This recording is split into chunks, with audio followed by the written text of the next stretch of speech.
Hello, my name is Vladimir Putin. I am the president of Russia, and this is my third term as president. I was also prime minister, and I took on many different spots in the government. Becoming this successful in the politics was not very easy. I had to work very hard and impress many different important people to become who I am today.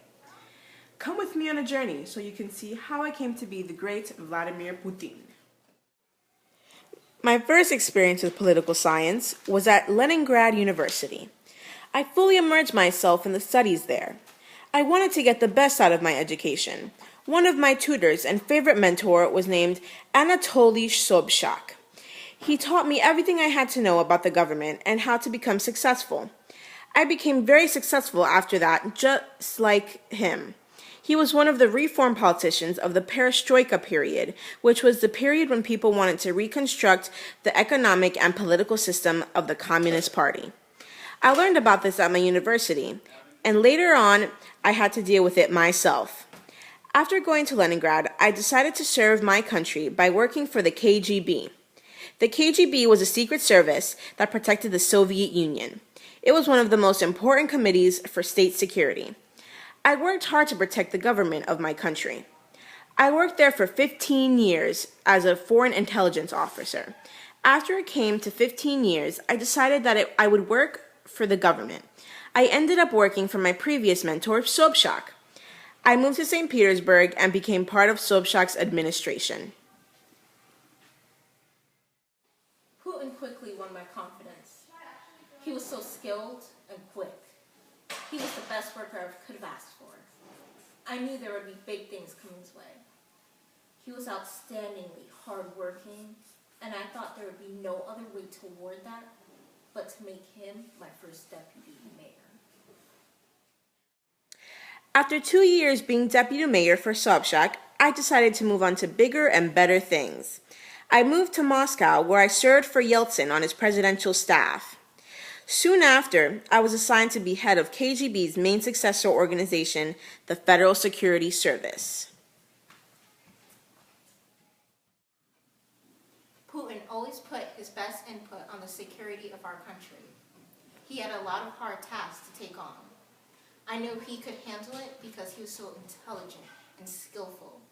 I made a decision that I knew was very big and very successful.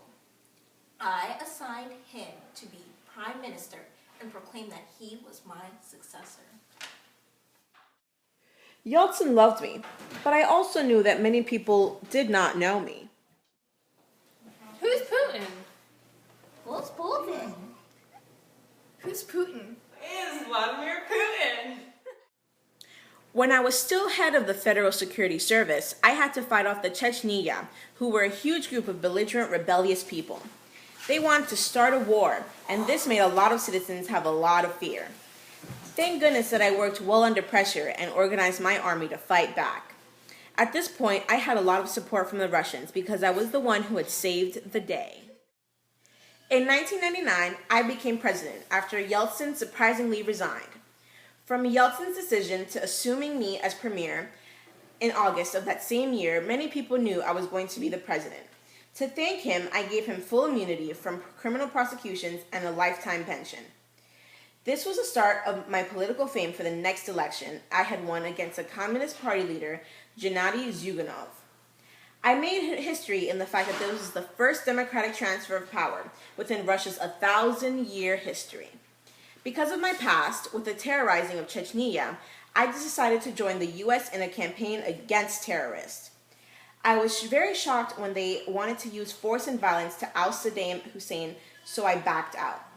I decided to focus on my own country. I divided Russia into 7 federal districts instead of the many it was divided into before. I also removed the right of regional governors in the Federation Council. I didn't think they were that much of importance anymore. In 2004, I was reelected. Many people thought it was not true that I had been voted for again, but I was a very successful president, so I can see why. Many people wanted to protest, so I just created media blockades so it was harder for them to share the thoughts with the public. In 2008, I had to step down, but I made Medvedev president because he quickly made me prime minister the day after. I still influence the government of Russia, and I still do today, for I was voted in again to be president in 2012.